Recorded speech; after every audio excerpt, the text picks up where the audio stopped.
into what happens next and how you participate. I see Philly and Chicago coming in. Awesome. Welcome, welcome. Hello, Melissa. All right, so who's hosting cohort with us today? I'm going to ask our full team to kind of share a little bit about themselves and how they've been involved in xAPI. I'm Jess Jackson. I'm an instructional designer and project manager here at Torrance Learning. I'm also the xAPI cohort host. This is my third cohort. And when I started, I couldn't describe what an API was, let alone what xAPI was, Experience API was. And so I'm glad to be here. I'm glad to be a part of the community and help facilitate our weekly web sessions every week. And I'll pass that over to Erin if you wanted to give a little introduction about yourself. Yeah, hello. So I am the producer in the cohort. I just was like counting it up. I think this is the 10th cohort that I've produced, which makes me feel it seems crazy.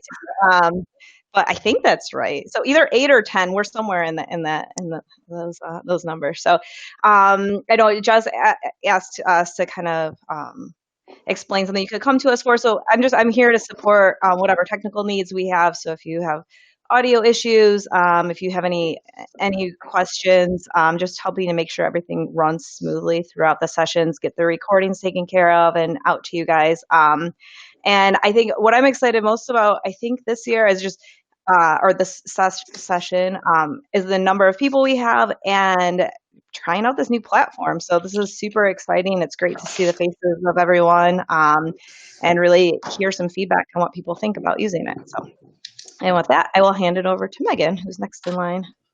Hey everybody, this is Megan Torrance. This is my 11th xAPI learning cohort, my 12th xAPI cohort in general.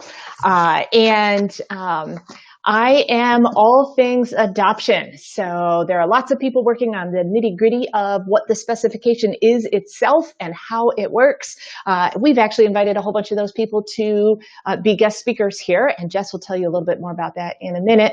But my passion is around helping people learn and try. And if you've been doing this for years, like Erin, experiment and do something new. So I'm actually really, really excited to have so many people join us and to see this community grow. Jamie, off to you. Hey everybody, I hope that you can hear me all right. I am masked up because as a rare treat, I am here in our office for today, but just for producing. So some of you may have seen me last semester. This is actually only my third cohort semester. I can't believe I've been here for a year with Torrance Learning. And just when I got the hang of the first tool for doing cohort, we switched it up, but that's something that I really enjoy that we do. I am also here to help. I'm kind of the backup support with Erin, and I will also be tweeting things out on social media. So I'm looking forward to engaging with you all, and I hope we have a great semester. Awesome. Thanks, team. So yeah, I just wanted to make sure that everybody has familiarity with the folks who are behind the scenes so that if you need support, these are the folks that you would go to. And moment of gratitude for Megan, because I think that a lot of us are here because of her evangelical ways around xAPI. So I hope we increase that adoption. So speaking of social media, thanks, Jamie. Our xAPI cohort social media channel, our primary channel, is the xAPI Gnome. They will be tweeting out weekly web session recordings. They'll be sharing out xAPI cohort updates and reminders and general xAPI events and news. If you're on Twitter, stop and tweet right now. Use that hashtag xAPI cohort, tag the xAPI Gnome. I see Megan taking a selfie. Share one thing you're excited to learn, try, make, witness, because witnessing is a part of the cohort experience. I witnessed for the first 2 semesters. Let us know what you want to be learning and trying this semester so that we can take some of that feedback and incorporate it into our sessions. Hi, Sarah. Hey there. All right. So let's hop in. What exactly is the xAPI cohort? So first, the xAPI Learning Cohort is free, vendor neutral, virtual, and it is a 12-week learning by doing project-based team learning experience and community. And I think that that's what I value most about the cohort, is that it is free and accessible. I think that we're able to expand our reach and impact and grow xAPI adoption because this space exists. And this space is powerful, one, because you're doing that project-based learning, but two, because you're doing it within community. So today when we have our panelists, oh no, can you not hear me? Yeah. Oh, okay. Today when we have our panelists, our alumni panel, we have a full range of alumni, folks who only participated in one cohort and will talk about being that beginner, and folks who have participated in multiple cohorts and can talk about actually coaching and supporting other folks within cohort. So the community aspect is really, really valuable and important here. It's a networking tool. Cohort happens in multiple places. It happens in our weekly web sessions, which is here in our Kaltura live room from 2 to 3 Eastern time. These will be recorded and shared freely. It also happens within your project teams, and our project teams are primarily meeting in Slack to communicate with one another. They also have GitHub pages, which is like a team website and a repository to work. A lot of teams also create a Google Drive and have Google Meetups and Hangouts that they're using to meet. And also we send out weekly email updates with the web session recording so that you can keep track of where we are in cohort. So it is a full virtual learning experience and community, and we are so glad that you're here. So what happens? It's 12 weeks, and these first 3 weeks is really about creating the team. If you're familiar with Tuckman's group formation, then you will know that in the beginning you might be forming, storming, and setting those norms and standards for how you're going to work together. So for the first 3 weeks, you're learning how to work in this group, this community of 700 people right now, but our full community that's accessible in Slack is almost 3,000 people across the globe. So you can spend some time networking, connecting, asking questions. And then when we get to about the 4-week mark, we start digging into those details and thinking about the project, scoping out, assigning tasks, iterating, retrying. And then towards the end, that's where you're figuring out what's in it for you. You're thinking about those next steps. You're applying what you learned. You're demonstrating what you learned during our cohort web sessions. And that is a really key professional opportunity, because it allows you to share out what you've learned and gained and tried, and get feedback from that huge community that's behind you so that you can continue to build from where you were. This semester, we're doing things a little bit different. So in addition to our weekly web sessions, in our weekly update emails, you'll be getting some asynchronous content, right? So that first piece of content that went out for you was the metaphor from Megan, where she talked about what xAPI was. And each week we'll be sending out information that relates to what you'll learn in the next web session. So it goes from learning a little bit about what cohort is and what xAPI is, to talking about how to send data from both e-learning tools to something that's not e-learning. Then we talk a little bit about the learning ecosystem, the role of LXP, making a business case to get your organizations to buy into using xAPI, sending better data using xAPI profiles. And then we're getting into more open standards later on so that you can see how this relates to other aspects of data specification. And then finally, we'll wrap up with some case studies and project team demos. So this is a very full, jam-packed semester, but even if you can't make our weekly web sessions on Thursdays, we do record them and share them out. Megan, did you have anything you wanted to add about the schedule or any of the content? You know what?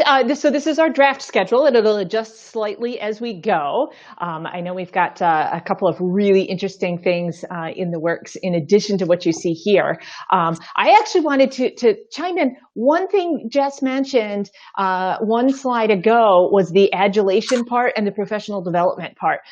So several xAPI Learning Cohort participants have published blog posts or videos about what they've done, articles in Learning Solutions magazine, which is always a really great source for xAPI related articles. So go right ahead and take your experience and work out loud. And it's not only helpful for you, but it can also help in professional development too. Yes, that was that way. And that was actually a good transition, Megan.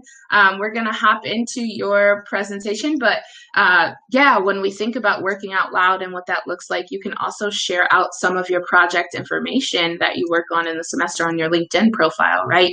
So you can add an accomplishment, you can add a project, and you can even link directly to your team's website and GitHub repository to share that out so folks can see the work you've been doing. With that, I'm going to transition over to Megan's intro to what xAPI actually is. Which is probably something really helpful to know, right? As we're embarking on this. So there's a bunch of people who have who join the cohort every session or multiple sessions, and you've been here, you've done that, you've heard me tell you this this little spiel over and over again. And then there's a whole huge bunch of people who have joined the cohort for the very first time. And so I wanted to make sure that we have an introduction to xAPI that will help frame what it is that you're going to be doing over the next 12 weeks or watching over the next 12 weeks.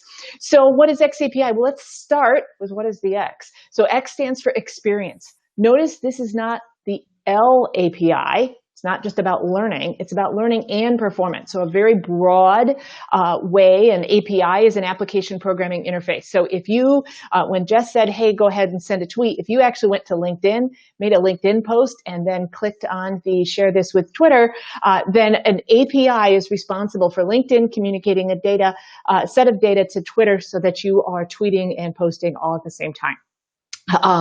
xAPI then is simply a specification for sending, storing, and retrieving activity about learning and performance. So what that means is xAPI doesn't do anything. It's how you record and store data about what you do. And so that's the important thing. So somebody will say, hey, Megan, does xAPI, can I use xAPI to send an email? No, it's not going to send your email. You can use xAPI, though, to record that an email was sent or to get the data that was used in the email that was sent. So there's all sorts of different things here. Now, xAPI will eventually replace SCORM. So your learning management system probably uses SCORM. And xAPI is a much more rich way of talking about learning data. So think about it. My metaphor for this is my mobile phone. And if you think back, or when I was a kid, there was a box on the wall in my kitchen. We only had one in the entire house. And that box had a 16-foot long squiggly cord. And as long as I was connected to my box in the kitchen and my friend was connected to their box at their house, we could actually share communication on one modality, voice or sound. And that, right, think of that as how SCORM works, right? We're both connected to the wall. If my friend isn't there, because yes, I predate an answering machine. If my friend wasn't there at their house to pick up the phone at the same time, then no communication happens. And just like with SCORM and your learning management system, you have to be in one at a time, logged into your learning management system, and you need an internet connection for it to work. Every time, right? So I don't know about you. When I was a kid, if that phone rang, people yelled, phone! And they ran to the phone to catch it, because if you don't catch it, you miss the transfer of information, right? You don't find out who was calling. And that's exactly what happens whenever you click the Take Course button in your learning management system. Your e-learning course, it's only an e-learning course, right? Nothing else. And we all know that we don't just learn in e-learning courses, right? But your e-learning course and your LMS yell phone at each other really, really loud. xAPI, think of it like, well, my smartphone. Sure, it will take phone calls under duress. I don't like to be on the phone, right? But I can take selfies, I can send messages, I can read my email, I can count my steps, I can play games, I can watch videos, I can have it read to me. This one's a Samsung. I can get my pulse oximeter, right? It's got a pulse oximeter, so I can get my blood oxygen content from my phone. So that's like saying this is the next generation of the phone on my wall. If we were to say xAPI is the next generation of SCORM. And yet this does so much more, so many more modalities, and it will do things that are invented after it was manufactured, right? Which means it's also future-proof. So xAPI allows us a whole lot of flexibility in what we talk about, what we say, where that data comes from, and the future. So SCORM is not a bad thing, but SCORM has a very shallow vocabulary of things that you're allowed to talk about. And it's, right, we send along these nice little zip packages, right? We put a little bow on them and hand them off to an LMS administrator, and every one of them looks about the same on its face. SCORM has been super good for our industry. In fact, other industries don't have the level of interoperability and interchangeable vendors at a geek-free level. Think about it. Most of the people on this call are not software developers, and yet we, right, can build a piece of e-learning content that sends data back and forth to a learning management system, right? So we have these authoring tools. That means we don't have to worry about it. And it means there's super low barriers to entry. So we have a very, very wide and fragmented industry, and that was exactly the purpose of SCORM. It has done its job. It just doesn't let us talk about a lot of really interesting things. And so that's where we come with the xAPI, right? So instead of being a vocabulary, xAPI is more like a grammar. And as long as I follow the grammar, I can talk about anything. That means it's kind of like the Lego store. Instead of having everything look exactly the same, right? In the Lego store, I can assemble different pieces and parts, and they all work together in my learning experience in and outside of the LMS because they all agree to follow the same grammar of bumps and grooves on a Lego brick. Right? I can buy all sorts of different pieces and kits. I can intermingle them. I can add the robotics. I can 3D print my own at home if I wanted to, because we're all following that same grammar. So I want you to really focus deeply on the grammar that is xAPI, because getting those statements right means that your data is not only recorded the way you want it, but it's also recorded in a way that it is usable by a larger organization across multiple platforms. In fact, I don't know if you can see it. I'm wearing my Peace, Love, and Data Interoperability t-shirt that was designed by Jess and printed up by a former xAPI cohort member. So of course I had to buy it. But it's really, really all about that interoperability. So let's take care of some vocabulary. Okay? So we're going to use this guy, right? I love horrible stock art. I'm kind of an aficionado of horrible stock art. So anybody who does safety training is like, oh, he has no PPE, right? And look how intently he's focused on his artificially red chemicals there. But anyways, all that aside, this is a great metaphor, right, for the different kinds of pieces and parts that you will need in xAPI. So you have a learning record provider. In an e-learning context, that's really your course. The course is what provides data. In an xAPI environment, it could be a course, it could be a mobile app, it could be a video, it could be a checklist, it could be a sensor on a piece of, or it could be another piece of software. There's all sorts of data sources that provide data, right? You have your content, whatever it is, and it is drip, drip, drip, drip, right? That grammar, those sentences, we call them xAPI statements, right? And profile is, think of profiles as like a dictionary, right? So how are we going to use this particular set of words in this particular context, right? And the data in an xAPI environment is just going to go drip, drip, drip, drip, drip, right? Every time something interesting happens, every time you trigger a statement. And those statements are all going to be dropped into a learning record store. So with xAPI, you not only need something that sends the right kind of data, you need something to catch that data, right? You need a beaker, and that beaker is called a learning record store. People have asked, well, can't I just do xAPI without a learning record store? Do I have to have a learning record store? Well, This guy doesn't have a learning record store. All those little drops scatter all over the floor in his lab, and it's completely useless. Right? So you want a learning record store of some sort. We'll talk about that in a bit. And then you have some other data already swimming around in your environment. Right? The other cool thing about xAPI, and I will challenge you if you're thinking about creating an xAPI team that Jess will tell you about, is that this little pipette that this guy's using to drip, drip, drip, drip, drip the data in can also be stuck inside that beaker and used to suck data out to go off and do something interesting. Right? So I now have the ability to put data in and then take data out, which would allow me to personalize a learning experience if I wanted to go so far. Right? So there's lots of interesting things that we can do this. Those statements, right? The statements follow this grammar. And you'll see me color code things a lot, right? Because it helps to highlight the grammar. So we have an actor. The actor is who is sending the data, right? Who is the data about, or who is sending the data, right? And actually the difference there is something that you get to choose in an API environment.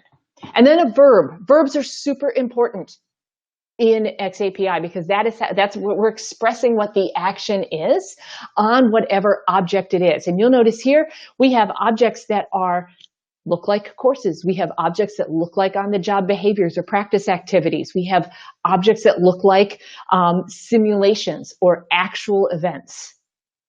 Right? And then my favorite part of the xAPI statement is the context. That's where all sorts of interesting stuff happens. I can pack up that context. You can take a look at this slide. I can pack up all that context area and I can make a run-on sentence. This grammar does allow for run-on sentences.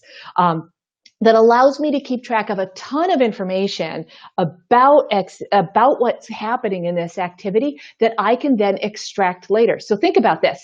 I could go and pull all of the students of instructor Tim and find out what's going on. Why are instructor Tim's students so successful? Right? Or I could find out what the heck is wrong with runway 2 in Las Vegas. Right? Or depending on the weather and the wind speed, how does that affect performance, right? So there's tons of things, right? If you look at the last one, right, we can even be pulling out rich text information and feeding that into, for example, semantic analysis. So now I can be grading and scoring what happens in a social learning or a free-form text entry kind of environment. xAPI actually looks like this, but I don't want you to freak out. If you are a software developer, you will find, or if you know a little bit of JavaScript, you will find yourself to be a very hot commodity here in the cohort. If you are not, you can either start getting your feet wet, this is a perfect opportunity, or pair up with people who can, or use xAPI with some of the tools that are being made available by the vendor community to help you practice and try that allow you to use xAPI without having to code. Right? I myself do not know where or how to put all of the colons and brackets that make this work. Right? But I will say everyone, even if you are not able to write it, can learn to read it so you can look at a statement, figure out what's going on there, and that becomes incredibly helpful. Now, there's so many things that you could do with xAPI, and my little bumper sticker here, because my animation didn't come through. Right? There's all sorts of things you can do with xAPI. Right? So this bumper sticker is covering up things like correlating learning with performance, or identifying performance gaps so we know who actually needs training. Comparing across training modalities and training experiences and finding out what actually works. Find out what happens when people are learning away from a learning management system or an LMS. Right? So it's all sorts of things, but as this bumper sticker says, you can do all of them without xAPI. All of these things have been perfectly possible for the last, 15, 20 years with straight up old web programming. Right? Because the magic of xAPI is not the technology. Don't let the geeks fool you.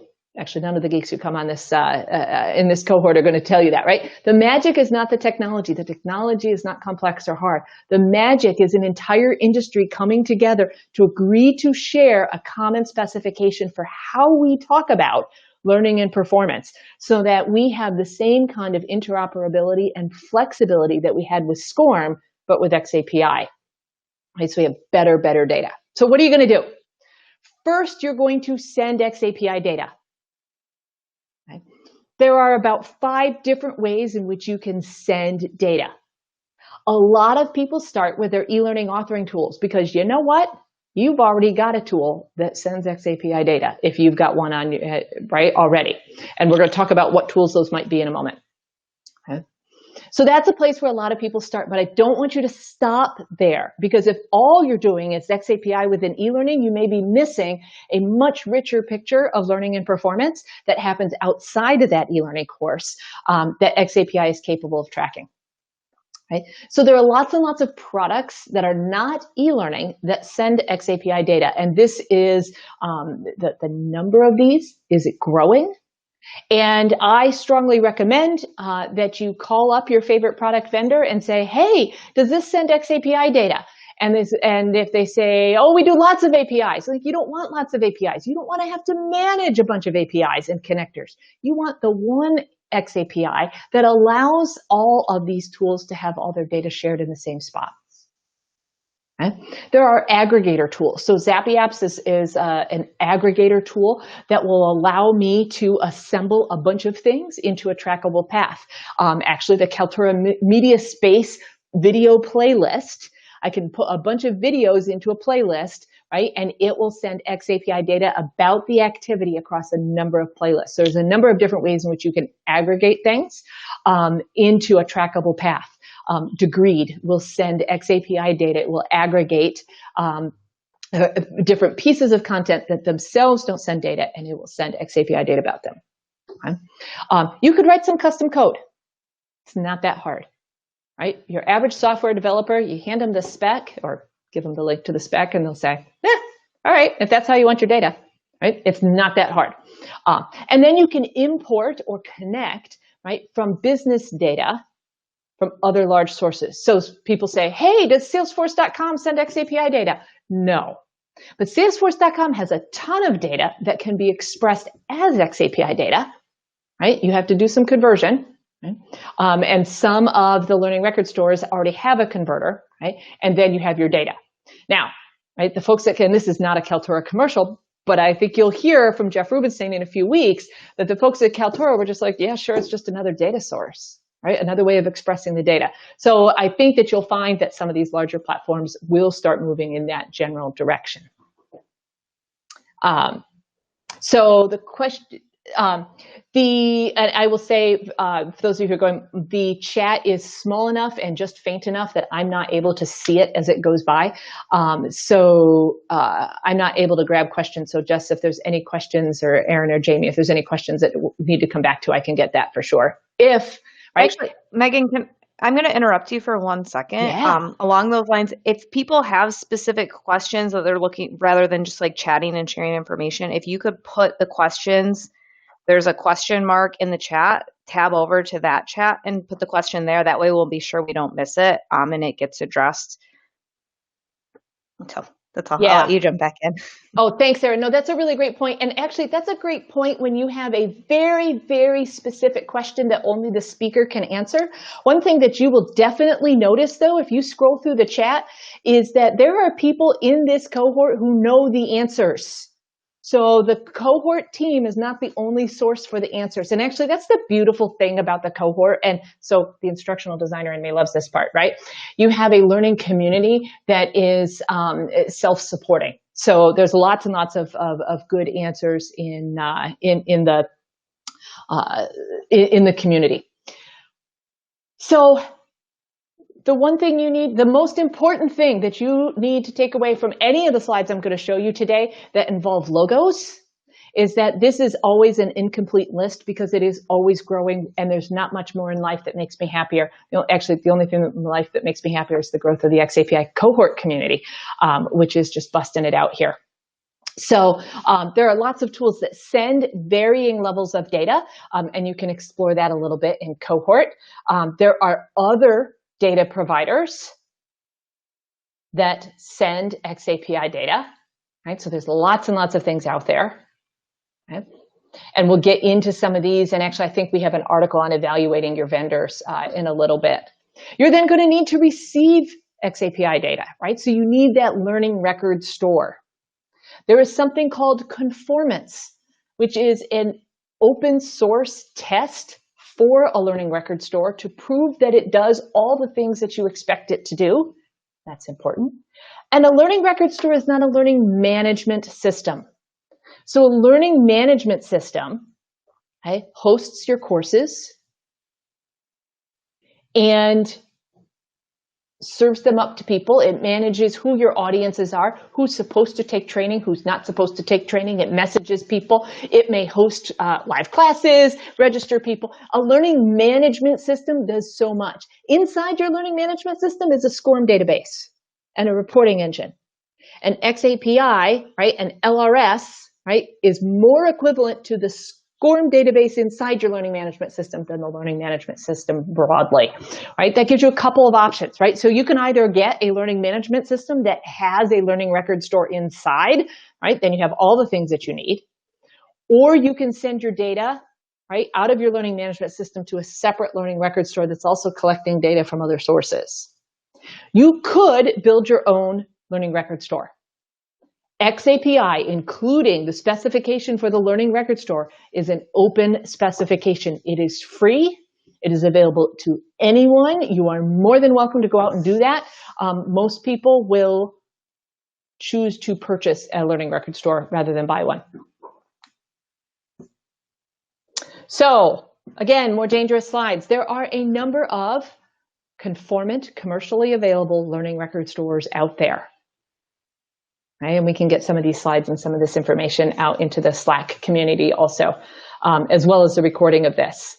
There are some enterprise scale LMSs that have fully functional or almost fully conformant LRSs inside. Right? So all the benefits of your learning management system and all the benefits of your learning record store. It is highly likely that the learning management system you use is not on this list because this is a small list. Right? This is still a small list, although I keep adding to it. Right? There are a number of LLMSs that offer some degree, but not fully conformant, some degree of xAPI support. Right? So it's more likely that your LMS is on this page than the last page. And then there are some LMSs that actually send data to an LRS. They don't even attempt to collect it themselves. They consider themselves another learning record provider. If you think about all the activity that happens in an LMS, that makes perfect sense. So they send their data outside. And actually, I just edited and added to this slide yesterday, which is pretty exciting. Last night even. And then finally, right? Finally, what you need to do is figure out what you're doing with the data. In theory, yes, you're figuring out what you want to do with the data before you start. But, right, you can use your data to evaluate and improve learning experiences, to make visualizations and dashboards to support decision-making. You can use it to personalize a learner's pathway. You can use it to recommend content to individuals or groups. And you can also use it, right, as a way of setting action triggers for rules that get processed as a result, right? So kind of like if this, then that, right? If I have this particular piece of learning data or experience data, then I get this particular access to something. I get another piece of learning data. I earn a badge, something like that. So, that's a lot. Right? Step number 4, take 2 aspirin and listen to Jess and the panelists from our prior cohorts who can help you learn a little bit more about how to get yourself started and get jumping in. And I will now head over to the chat and answer some questions that came in. Oh, awesome. Thank you, Megan. I was just going to say there are a few questions for you in the Q&A, and we will transition back while to our how to make the most of your cohort experience. So thank you for that presentation, Megan. Thanks for giving us a very high-level overview, but very detailed and succinct overview. And don't worry, if there were lots of questions that came up for you during that presentation, that's what this 12 weeks are for. So I saw some questions around, I want to see case studies. There are sessions that will be dedicated specifically to case studies and use cases. I saw lots of questions around how to use profiles. There are presentations and web sessions around that specifically. So welcome to week 1. And what we're going to focus on today, after learning a little bit about what xAPI is to talk a little bit about how to get the most from your cohort experience. So you asked questions about what type of projects you've seen in past cohorts or different use cases. We've seen xAPI being produced from e-learning authoring tools like Storyline and Captivate. We've seen xAPI coming from things like Twine. We've seen xAPI data from videos. We've seen xAPI data from ebooks and e-publications, from instructor-led training, virtual reality and games, high school curriculum portfolios, retail settings, Alexa, mobile new hire onboarding, blockchains, and quiz leaderboards. But I'm going to have our panelists of alumni introduce themselves and give a brief overview of a successful project they've worked on with Cohort. So I'll start with you, Izzy. Hi, Jess. Yeah, thanks for having me. So my name is Ismael Lara, but everyone just calls me Izzy because it's easier to say without the Spanish accent. This is probably my 5th cohort, maybe by now. I think that sounds about right. And actually, my most recent project was actually about Alexa. So the idea was that we were going to have simulated training for technical support representatives, where Alexa would act as the customer, and then the user would act as the agent supporting the customer. So Alexa might say something like, I'm having a computer problem, my screen looks black, provide you a couple of options, and then you would select the option, and then Alexa would continue on throughout. So what we ended up doing was each of those interactions that you had with Alexa would generate a statement and get sent into an LRS. And then at the end of the entire interaction, we could potentially query the LRS and then return back some information like, the first time that you failed, here's what you did wrong, here's what you can do to improve the next time, and then give you an opportunity to then restart the whole simulation again. So that was a very fun project.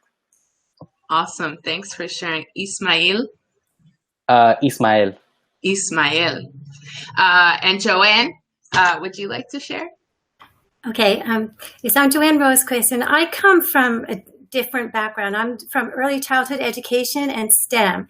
And so when I saw xAPI, I was like, wow, I can really capture the learning that the kids are doing that they're not in learning management systems. And so what I do is I just watch what the other projects are doing, and then I latch on. I'm like, oh, but my first one was Twine, and the first one that I did hands-on. I think this is about my 5th one, and my first one was hands-on, was Twine. And it's like I had no idea what I was doing, and I just really wanted to learn this and learn as much as I could. And so there was the time before I had done the Twine, and so I said, oh, let me try to do this. So they shared all their files.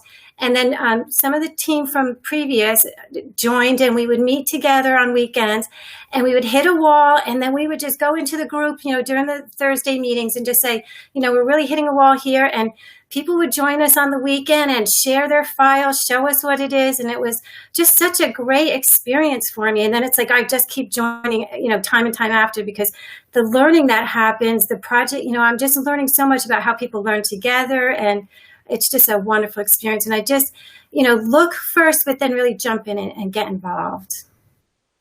Awesome. Thank you for that, Joanne. Brian, would you like to share? Certainly. I'm Brian Duck. This is my 3rd cohort. I started off with the first cohort just looking at the Slack and reading people's descriptions of the projects. And that was really a good way to catch up with what had happened before I joined. It also got me interested in one. There was one that was called Team Captivate JavaScript Library, where I was supporting Brian Floyd. And I got involved with that one when he asked people to download a Captivate file he had published to publish the file as a course and to basically take the course as a learner. And I said, well, that's something I can do. And what he was doing was working on a library that would send JavaScript, which contained the xAPI statements, and he was testing that out. So I was able to give him feedback on what was working, what I had challenges with. I actually tested on multiple computers and an iPad and iPhone. So I was able to jump in and use some of the skills I already had and integrate myself with that project or learn about that project as I went. And then last cohort, I started a project called Team Makey Makey, where we used a printed circuit board to actually act as a learning record provider and let someone send data, send xAPI statements without working with the computer.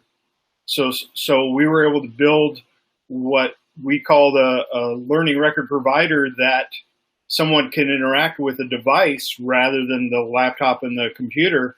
And that sort of opens the door to somebody using a joystick or keyboards or other devices, how they're using the Makey Makey in schools. One example is they're actually having students build a project where they have a slam board, and then in their PE classes, they time themselves running back and forth between different locations with these devices they built. Well, if they had xAPI working with that, they could actually send the timing, and throughout the year as they revisit that project, they could tell if they were earning better times, if they were decreasing the time it took them to run back and forth. So the teachers and students would have access to actual data based on what they'd done. Awesome. Thank you for that, Brian. And then Sarah, would you like to share and introduce yourself? Sure. So I'm Dr. Sarah Moore, and I am back for my second time at Cohort. I have a background in higher ed and in retail as well, and retail is where I fall right now. Last time in Cohort, it was my first time, and a lot of people say just kind of watch for a while, but I jumped in head first, and we brought a project home. The project was very simple, but it was important because there are a lot of you out there that are beginners, and it's important to know that it's okay to be a beginner, and you don't have to be overwhelmed by some huge project. Everybody starts somewhere, right? So we created a project that took xAPI from an LMS, which was Moodle, to an LRS, which was SCORM Cloud, and then it kicked the information back to the LMS along with reporting for possibly a manager in retail to be able to see about their L&D training. So it wasn't super sophisticated, but it was a place to start, and everybody starts somewhere. So just, don't be afraid to jump right in if this is your first time. Awesome. Thank you for that, team. So we'll get into how do you build and strengthen the xAPI muscle with Cohort. So the first step is to kind of plan. Set your own learning goals. This is very self-regulated, right? So it requires a lot of self-discipline to reach the goals that you have for yourself. Make sure you're consuming the protein in order to build and strengthen that muscle. We have lots of free resources, including Kaltura, which you're using right now, that can help you build your xAPI knowledge. Stretch, collaborate with fellow cohort members, and to design or select a project or do something new. So how Sarah talked about jumping right in her first cohort, that was definitely stretching herself. Lift and work with your team regularly to prototype and strengthen what you're doing. Work with other teams as a leader. Work with and amplify what you've done in Cohort. So share and market and uplift the work that you're doing and the projects that you're engaging in on Cohort. So we'll go in a little bit deeper into each of these areas. So as you're planning or creating your plan for what you want to accomplish during Cohort, my suggestions to you would be to think about what questions you have about xAPI that you want answered this semester. And then what do you really feasibly able to do? What can you accomplish? How much capacity and time do you have to commit? So if you want to build a website for your organization and produce statements from a Makey Makey board, maybe that's not something you might be or have capacity to do this semester, but are there other ways that you can engage? Like Brian said, I can test prototypes from other teams, or I can do something. But I'm going to pass it over to the panelists to describe your planning and preparation process within cohort and about the amount of time that you dedicated. So I'll pass it over to Brian first. That was a surprise. Sorry about that. So as Jess mentioned, the team Makey actually published our project and published our code. So if you were interested in starting something with the Makey board, you would be able to springboard from where our project left off and start off with the code, with the xAPI statements that we had designed and built, and modify rather than building from scratch. So that was part of the point of that project. The other thing I wanted to mention was the involvement I had with the first project with the JavaScript library for Captivate.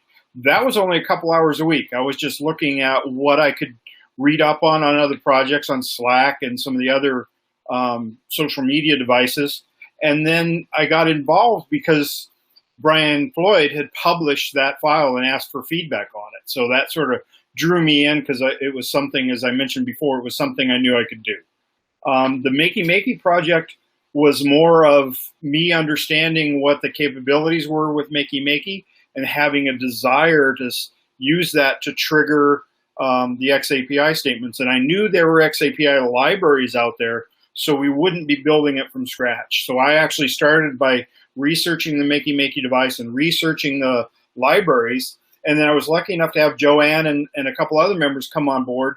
And Joanne said, well, I know this other library. I know it's different than the one you're looking at, but because I know it, we have code working from another project. Can't tell you how many calls I've got in the last hour. So we were able to springboard with Joanne being on the team. We were able to springboard from her knowledge and jump in a lot further than we would have been able to if it was just my research. So jumping in and helping each other out. And to answer that question, my role in that project was more as a leader, so I definitely went beyond that 2 to 5 hours.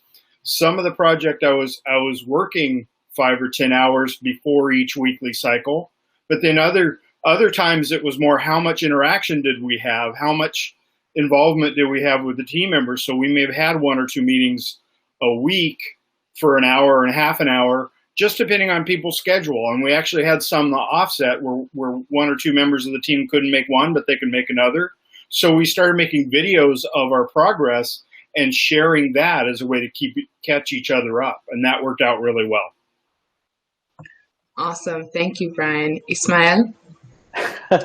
Thanks, Jess.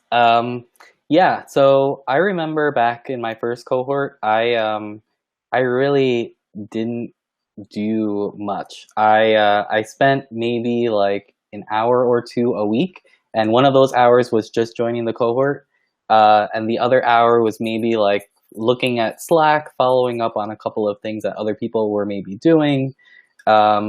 I was sort of a little bit intimidated, just kind of trying to feel it out, like see what sort of knowledge other people had. And then it was actually my second cohort that I actually started actually leading a project. That was the one where I think that it was the one about storyline and using the xAPI software that you guys have to help sort of start learning more about xAPI. So in that, if you haven't used the xAPI tool before, it basically allows you to use a graphical user interface. You put in a lot of your settings, and it spits out some JavaScript for you that you can then just put into your e-learning tool, which is, Storyline, I think it was. And then you can just publish it, and it will publish your LRS statements for you. It was a really good way to kind of get familiar with xAPI, because you could actually adjust the settings and then actually see what the xAPI code looked like. Even if you're not very technical, you can just kind of get a sense of what it looks like. But yeah, so I mean, when I was leading that cohort, it was probably maybe 3 to 4 hours a week I spent, but it's obviously going to vary depending on your own availability, your interest in the project, whether you're leading it, and other things like that. Awesome. Thank you. I see questions about xAPI, and next week we'll be getting in to the free resources, but you should plan to have these things if you're going to be working with a team. So your teams should have a team name or purpose.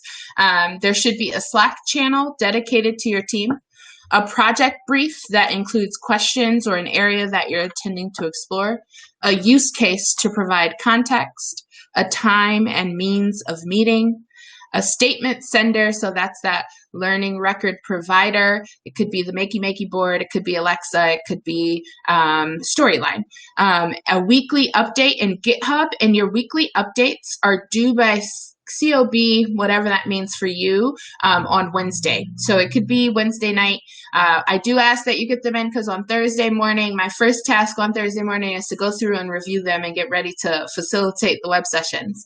And then make sure that your teams have someone to give the update on Thursday during our web sessions. And yep, COB is close of business. I heard some folks talking about practicing coding and looking forward to getting some more practice with coding, and a GitHub repository is a great place to store some of that code and work collaboratively. So that's the plan for what your team will need per the semester. If you're not working on the team, you're just witnessing or observing, then your plan is going to look a little different. All right, so let's talk about that pro team. These are those free resources that you can use to build your xAPI knowledge. So panelists, what resources did you use? And I'm gonna invite over Sarah first to share about the resources she consumed. Sure, I'd love to, Jess. So some of the resources that I used were Devlin Peck's 3-part blog tutorial that's on his own personal blog. You can just Google him. You can find him on LinkedIn as well. Melissa Melloway's YouTube channel, and she also has a blog called This Side Up, and I believe you can access that through LinkedIn. And she does a lot of stuff with Articulate, and I forgot to mention that I did use Articulate Rise in my project. Philip Gardner also had some great resources that I used on YouTube, and Chad Smith on Reddit. So just get out there and Google it, just Google xAPI, and you don't know what you're going to find. A lot of people are doing it beyond Cohort, and a lot of those people have gone through Cohort, which was really neat. Some of the platforms I used were Articulate 360, so free for 30 days. So if you're going to use it, it's important that you do that and not the cloud version that they have now. It just works better. SCORM Cloud was a free LRS that I used, and Moodle Cloud was a free LMS that I used. Awesome, thank you. Joanne, did you have any other tools that you wanted to add? I think pretty much the same things. I just went through Devlin Peck's thing. I thought it was really helpful, really great. I think that this cohort is above and beyond the best, free resource. It really is. But I've used most everything that she said, just the LRSs and all of the e-learning tool, free 30-day trial is really helpful. Awesome. Thank you for sharing. So you're in Learning course, entering tool licenses, some statement generators, all of the things, and we'll cover that in upcoming weeks. Slack is my favorite resource. It gives you immediate access to experts in the field. And like I said, we have about 3,000, almost 2,800 people in our Slack. And then, of course, attending and watching our weekly web sessions. So we're going to hop into stretching. And this is the opportunity that you get to collaborate with fellow cohort members to design or select a project. Panelists, did you have any tips about collaborating within cohort? And I'm going to call on Joanne first. Okay, I think this is mainly what I do is I just go into cohort and I see okay, what are you doing that I could, grab on to see what is, good for the younger audiences. And that's where I had a really wonderful time with the Makey. And there was the Team Pebble with the ebook implementation. And then I was doing, for the early childhood is changing diapers and things. And so when Team Alexa did that, I was oh, that's so much easier, to say, I changed a diaper than, and so it's I've just, and that's I think the first one that I saw was the Ann Arbor beacons. And that was when I was doing research and I saw that's what brought me into xAPI. And I was oh, that's just really good. And so it's just really going in and just seeing how can I, capture learning that is out of an LMS. And there's just, and then that's what it is. I just take the code from everybody, and everybody's willing to share on GitHub and things like that. And I just ask questions, and just like Brian said before, it's like everybody brings to the project a skill set that really can complement each other. And it's like bringing it together and then working off of what each other has. It's like you're going above and beyond instead of just starting out from scratch. It's like, here's my code, take us to the next level. And it's like, really, let's build this industry and create jobs and really make this a really big movement. Thank you for that, Joanne. Ismail, did you have anything you wanted to add? Yeah, so I actually have participated in a number of different ways in a number of different cohorts that I've been involved with, right? So I mentioned before that like my very first one, I was just sort of observing, and then I ended up leading a cohort. I participated in a different one. And then I think in my last cohort, what I also did was actually advise another group. So the team was trying to connect Smart Builder, the Smart Builder LMS, to a Learning Locker LRS, and they were just having a little bit of trouble like getting their statements right. They had a very specific use case, and they were trying to leverage some very specific features of xAPI. I think it was the groups and the categories within xAPI, the xAPI spec. So since I knew a little bit about xAPI, I was like, okay, well, let me just kind of see what you're doing and see if I can provide some guidance. I didn't know that that was sort of going to turn into a weekly thing, but it sort of just became that. So I joined their weekly meetings and kind of troubleshooted along with them to figure out, what is really the best way to create your xAPI statements and kind of make them make sense as you're looking through them in your LRS later on.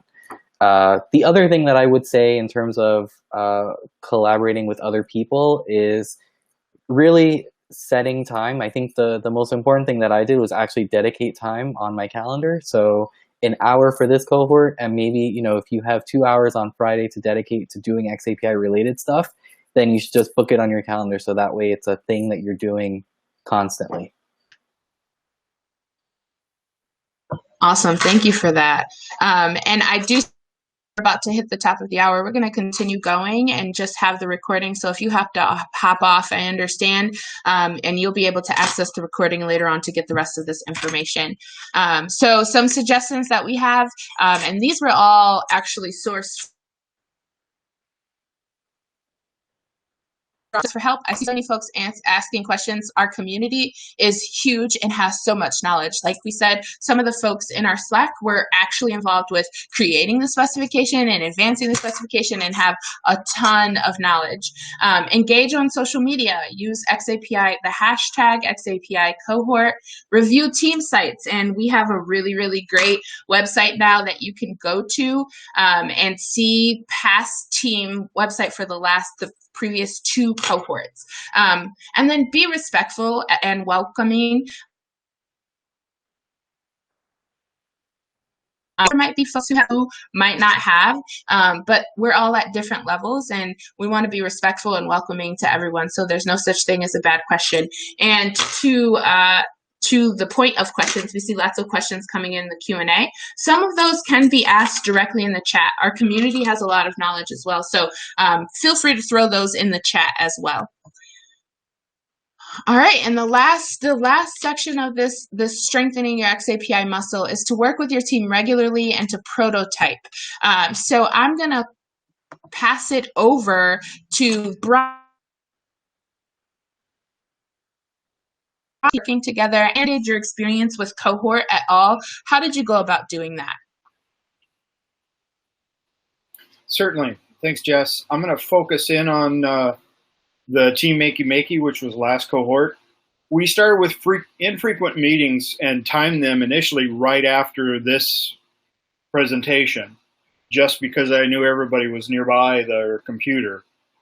Then we sort of varied the time and started chopping them up in the middle of the week to see what worked best for people. And based on what worked out, we then started a regular schedule. We also, since we were building a software prototype, we worked towards a rapid minimum viable product that we then published in GitHub to multiple operating systems. We were able to build software for the Mac, Windows, and Linux. And we published those applications to GitHub. They're still out there now. And asked team members and cohort members to test and provide feedback on the prototypes. After we got some feedback, we gathered as a team, discussed the feedback, and prioritized our next steps. And this gave us the target for the next minimum viable product. So we were able to then springboard from one to the next. We were able to complete 6 iterations or 6 rounds of minimal viable product during last cohort. And then we were also invited to speak at the xAPI party. So we actually produced a 7th between the last cohort meeting and the xAPI party launch. We have marketed by presenting at the xAPI cohort finale session, the party, as I mentioned, and also by joining standards organizations. I've joined IEEE and HR Open's assessments work group, and spoke quite a bit with them about cohort specifically. Individually, I've captured and profiled the xAPI cohort involvement on my resume and LinkedIn profile. Awesome. Thank you for that, Brian. Sarah, did you want to add anything here? Sure. Yeah. So what we did was we did a lot of pivoting. It was a crazy time in the spring, right? And so many unexpected things happened. So we started with one topic, and the person that we were really depending on for the technical ability for that project went on vacation and didn't come back. And so then we pivoted and we thought, what can we do as a beginner group? Because overall, we may have had 1 or 2 years experience. Mostly we were beginners. And so we dialed it back and decided on something that we could complete on our own. And we took the LMS and we used the LRS and sent information from the LRS to the LMS in terms of working in groups. Keep your group small, 3 to 5 people. Even if you've got a massive group, you can break into subgroups. I've seen that. We worked a lot in Slack, and when we had a question, we just threw it out there in Slack. And there are people like Izzy that are out there waiting to help you. There are vendors that are looking through the general Slack channel, and there's so much help. And I always say, I felt in the spring that the only person I was competing against was the person I was yesterday. I didn't feel like it was an environment where I wasn't wanted because I was brand new. So what we did with our project was we got so far, and then unexpected things happened, and it just fell. And Jessica came to me at the end and said, "Do you got anything to present?" And I said, "Well, we have something." But I was the only one left. So she said, well, can you present it? And I said, well, sure. So we presented it, and it was humble, but it showed a good beginning. And just get ready to pivot. You might need to pivot, and that's okay. Thank you for that, team. So thank you for all of that feedback. Again, make sure that you're holding regular team meetings and record them for your team members who cannot attend. As you know, we have a global community, so there might be folks add calendar invites, be cognizant of different time zones, have follow-up actions that you can follow up on, and make sure you're keeping notes. You can use collaborative tools like Google Docs and also your GitHub repository. Iterate, and pivot, right? That's what we all learned due to the pandemic. Show what you know, even if it's not perfect. You are a part of a community, and folks might be able to give you some feedback or some advice that could be the missing link. And then you also get the opportunity to market your experience, right? You're a part of a global community. You can add this to your LinkedIn bio. You can present on it. I saw some teams sharing out about their experience on podcasts and Twitter, and all of that matters for your professional development. So I do have some logistical information that I wanted to share around participating in cohort. I do also recognize that we are at the top of the and you can access information. Access the information later. So to kick us off, I'm going to invite Megan to talk about the Apache 2.0 license and what that means for cohort members and their work. Sure thing. What this means is that I'm not lawyering up, and I don't want you to have to either. The quick version of this is your work here is free, open, openly given, openly shared. And as such, you get what you pay for. So the Apache 2.0 license, in a nutshell, means that if Joanne and I are working on a project and I take her code and put it into my commercial product and it then fails and somebody sues me, I can't sue her for giving me bad code. Right. Now, at the same time, Sarah is not going to work on company secret projects here in Cohort and post that out into the channel, right? That's not smart either. So, and that's right. So you're going to keep your stuff, keep your private stuff private, and just kind of accept that what's given here is free. And Sarah mentioned something that this is a great time, right? There are vendors who participate in Cohort. There are services vendors who provide software development, instructional design. There are products vendors with tools and platforms and whatnot. This is a selling free environment. This is, we say it's vendor neutral, but vendor supported. So the xAPI community really wants you to succeed. So they will offer you help. They should not sell to you, nor should you sell to them. And if you have a problem with a vendor or somebody who you feel like is not respecting some of the legal parameters around this, that's something that you can come directly to Jess and I. Awesome. Thanks, Megan. So there are multiple ways to participate in Cohort. And one is that project mode. Like, I have an idea, I want to work on it, I'm ready to go. You can do that. You can set up a Slack channel. You could post the description of your team that you're ready to work on in main to invite people to join you. And you can start getting working right away. The observer mode is like, I don't have an idea of a project and I don't necessarily know exactly how I want to engage, but I'm open to opportunity. So you can start checking out the Slack team channels and see what looks good. You can join in, contribute ideas, attend meetings. You can do some of the work, but just joining the Slack channels doesn't commit you to anything. So don't get worried that if you join a Slack channel, you're going to be expected to do something if that's not within your capacity or scope for this semester.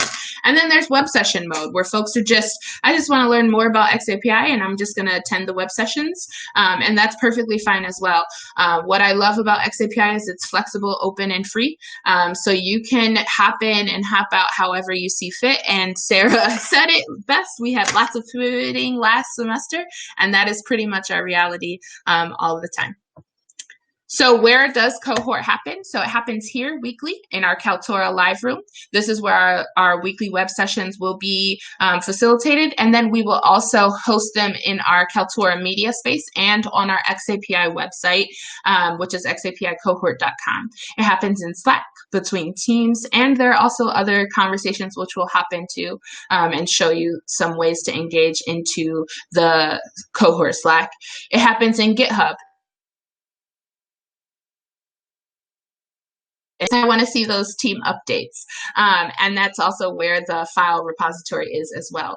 And then it happens on a variety of free tools and experiences offered by our xAPI vendors. Like Megan said, we are very deeply supported by xAPI vendors. And that is where Cohort is happening. Okay, thanks, Izzy. Can you all hear me okay? Give me a thumbs up. Okay.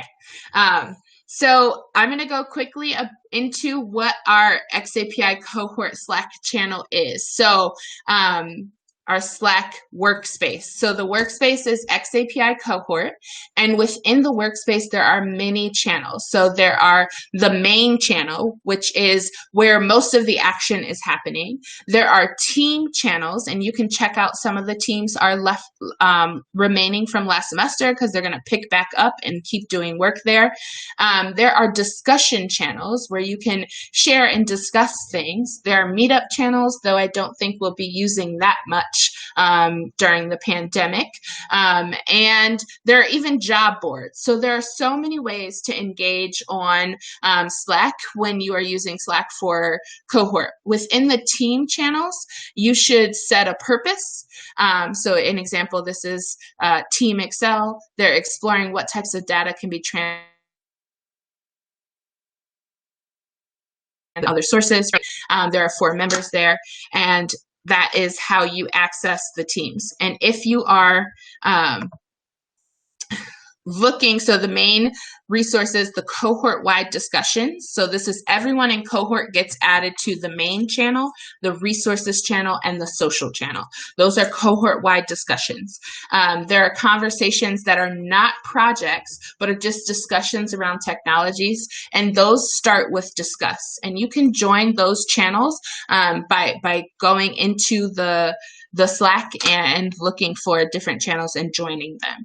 Then there are cohort project teams, which are specific to the project teams. That might be company-based teams, that might be technology-based teams, it might be topical-based teams. But you can explore some of the teams that are already in our Slack right now. We have team websites or team spaces on GitHub, so you can check out our team page /teams, and that website is there. In your team website, there is a files repository. There is the team brief and your weekly updates. And I don't know if I saw anybody in the chat tell me by when do I want the weekly updates on Wednesday. But Wednesday by close of business. So whatever that means for you, just so on Thursday morning I can hop in. And then the world, as you can see, our website is public. Folks can see your files, your team updates, your progress, your project briefs. And that is helpful for folks to know and see what's happening in cohort and what folks are doing there.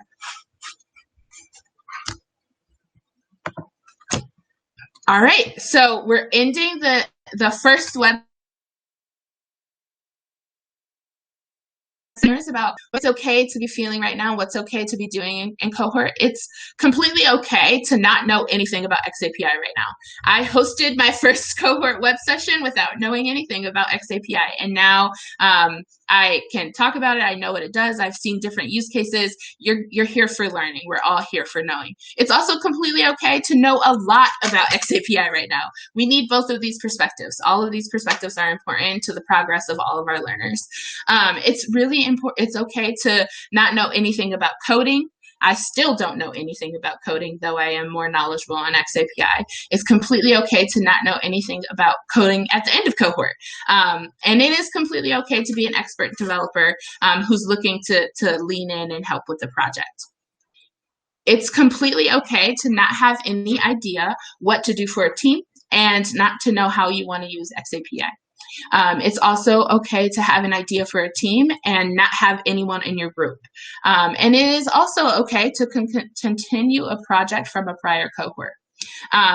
Additionally, you cannot join a team at all. You can just observe and join the lots of Slack channels, but not work on a team. You can just watch the recorded web sessions. You can start a project and not finish with it. You can join a project team many weeks into the work. It's never too late to join cohort, so make sure you're sharing the word. It is okay to just be on the mailing list. Essentially what we're saying here is any way that you choose to engage in cohort is up to you, and it's okay. How we don't want you to engage in cohort, we don't want you selling that stuff. Remember, we talked about that Apache 2.0 license. We don't want you creating an unwelcoming environment. This is a community, and this is sometimes people's first initial interaction with the broader community and with understanding xAPI. We're trying to support xAPI adoption, and we want folks to see how fun and awesome we are as a community. It's not okay to work out loud on your company's proprietary projects, right? And it's not okay to sue your teammates for bad ideas or bad coding. With that, we're at the end of our first web session. So I want to extend a lot of gratitude for everyone being here today, for our panelists for sharing their perspective, for Megan for always leading the charge and igniting so much folks with energy.